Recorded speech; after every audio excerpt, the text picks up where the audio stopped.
Hi, I'm Monique from Boxcar Marketing with your 1 minute marketing tip, and today's tip is about making some small changes on your book detail pages that can have a big impact. So if you're a publisher, most publishers have a series of pages on their site that are called book detail pages. They have a cover image of the book, a description, an author bio, and usually some type of ordering information.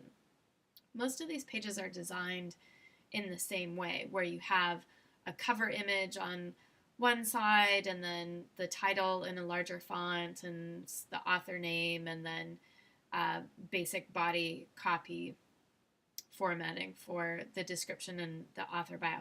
Sometimes if it's a children's book, you'll see some illustrations from inside pages as well.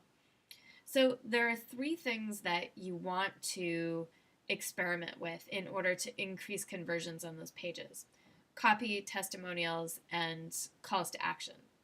So if you step back for a second and think about when a potential reader or buyer of that book comes to the page, the question they have in mind is this book interesting to me?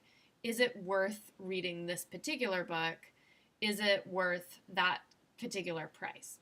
So when you think about your copy, think about prominent headlines or pieces of text. So how does the title stand out on the page? If I'm looking for a particular title, can I look at your detail page and clearly see the title? Sometimes we choose to use a font color or a style that doesn't really let that piece of copy pop off the page. So you want to make sure that you think about your headlines, especially if it's a subtitle for nonfiction books and the subtitle is really what grabs people's attention.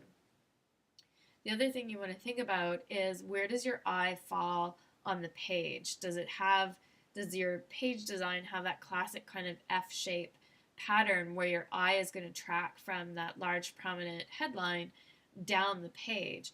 Where does it fall first? That first paragraph of text or the first bullet point that you have in the copy is going to be where you want to make your biggest impact, basically.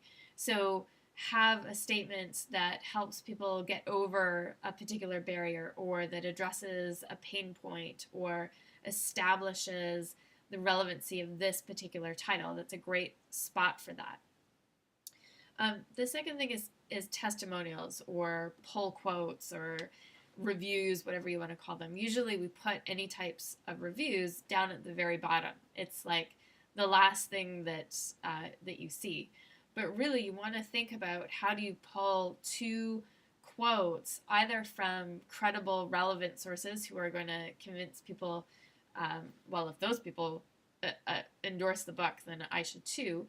Or if you have sort of general readers, then you want to pull two quotes that are going to address those questions people have in mind. Is this worth reading, and is it worth the price?